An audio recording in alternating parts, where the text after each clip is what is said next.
오늘의 시사평론, 대한민국의 시사레이더 리엘 파트너스의 이승기 변호사 연결되어 있습니다. 자, 이승기 변호사님 안녕하세요. 예, 안녕하세요. 네. 자, 오늘 첫 번째 이슈 전해주시죠. 예, 첫 번째 이슈는 윤석열 국민의힘 입당, 범야권 단일화 탄력입니다.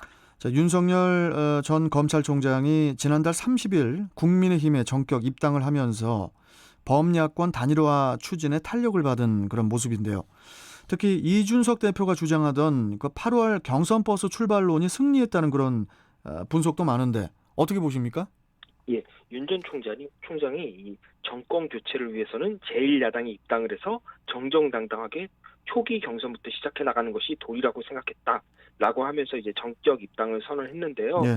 이걸 두고 이준석 대표의 뚝심이 통했다고 볼 수도 있겠지만 이 결과론적으로 보면은 결국에는 이 국민의힘 중심의 범야권 단일화가 될 수밖에 없고 그게 수순이고 이준석 대표가 이걸 잘 이용을 했다, 적절히 활용했다라고 보면 됩니다. 네. 이 부분은 제가 이전에도 말씀을 드렸는데요. 국민의힘이 이 태극기 부대와 결별하고 지난 4.7 서울 부산시장 재보선에서 10% 넘는 표차로 승리를 했습니다. 네. 이 중도층의 표심이 국민의힘으로 넘어왔다라고 볼 수 있는데요.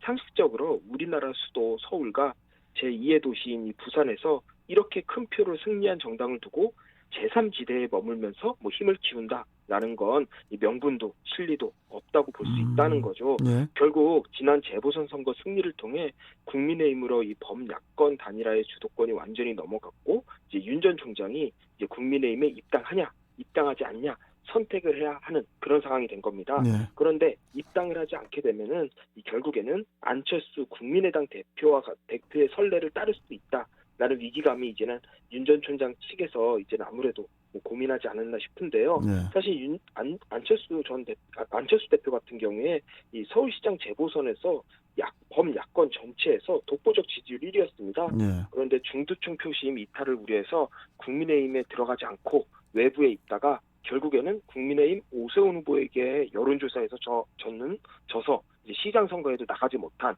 그런 결과가 나왔는데요. 이후에는 대권 후보로서의 존재감도 옅어졌고요. 이런 부분을 고려한 걸로 보이고요. 또 최근에 최재형 전 감사원장이 전격 국민의힘에 입당한 것도 시급히 입당을 결정한 배경으로 작용한 걸로 보입니다. 네. 물론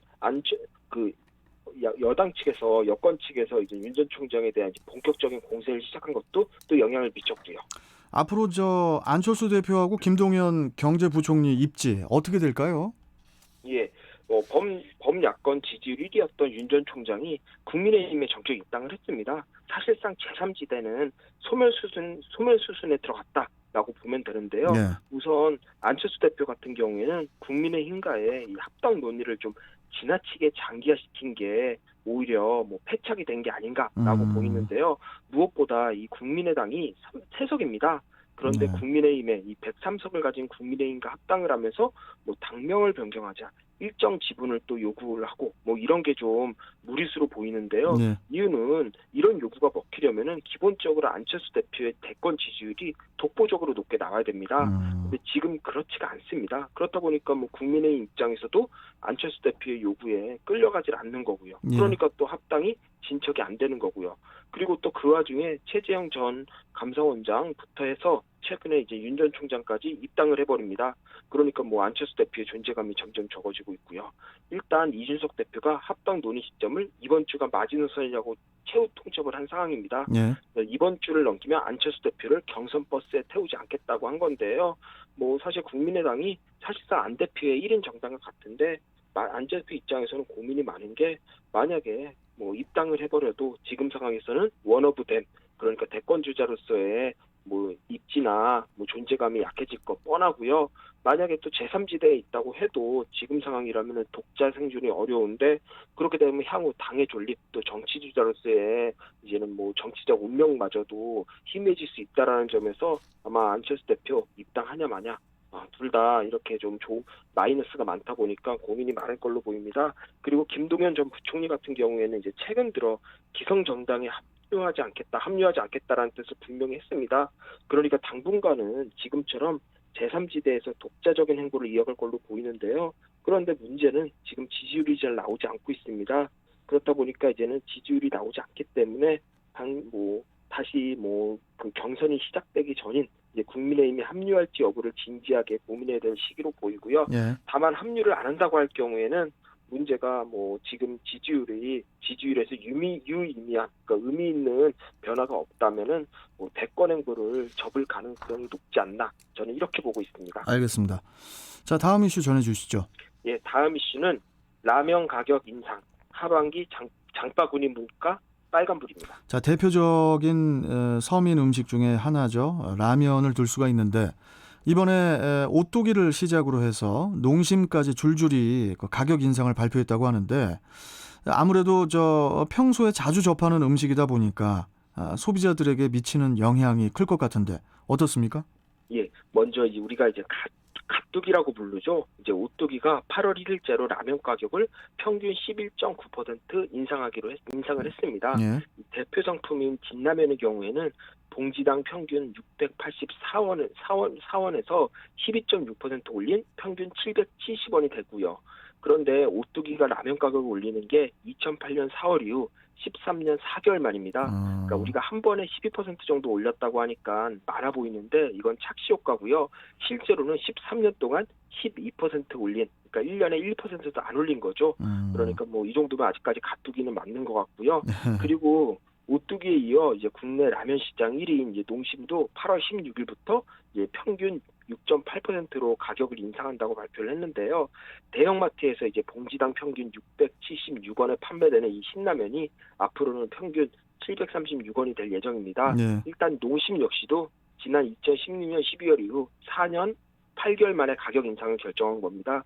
근데 아무래도 이 오뚜기, 농심이 이제 가격 인상을 발표했으니까 향후 다른 라면 업체들도 똑같이 가격을 올릴 가능성이 높아졌고요. 예. 그런데 이렇게 식품업체에서 가격을 올릴 때마다 늘 하는 말이 원재료 가격의 인상 때문에 부득이하게 올릴 수밖에 없다라는 얘기를 하는데요. 예. 오뚜기와 농심 역시도 이 라면의 원재료인 이 밀가루와 팜유 가격 상승을 이 가격 인상의 이유로 들고 있습니다. 예. 업체 측 자료에 따르면 올해 국제 곡물 가격 인상분이 작년 5월에 비해 27% 올랐고요. 그리고 또 팜유의 경우에는 72%가 올랐기 때문에 어쩔 수 없이 가격 인상을 할 수밖에 없다라고 이야기를 하고 있는데요.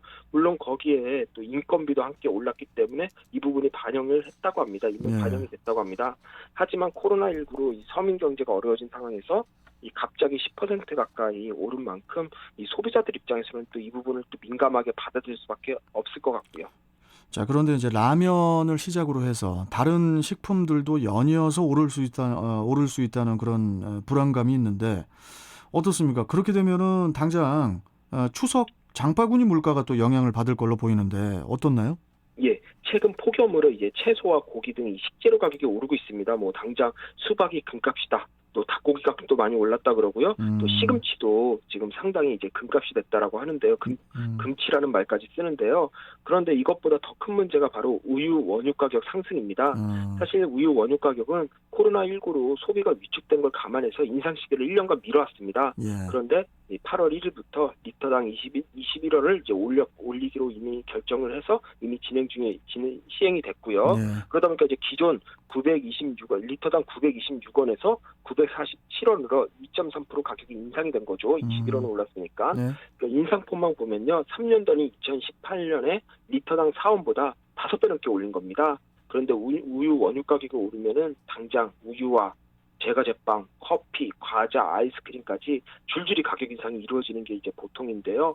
또 그리고 우리가 평소에 가장 많이 이용하는 커피나 뭐 제과제빵 프랜차이즈들도 가격을 올릴 수밖에 없고요. 뭐 결국 코로나19로 인한 경제 위기에 물가 상승까지 소비자들은 힘들고 또 기업은 기업 나름대로 원자재 인상으로 수익도 줄고 또 수익을 또 늘려다 보니까 어쩔 수 없이 또 가격을 올릴 수밖에 없고 예. 참 모두가 힘든 상황이 계속해서 이어지고 있는 거죠. 진짜 모두가 힘든 상황이라는 표현이 맞는 것 같습니다. 예. 자, 여기까지 오늘 말씀 듣도록 하죠. 시사평론가 리엘 파트너스의 이승기 변호사와 함께했습니다. 고맙습니다. 예, 감사합니다. 네.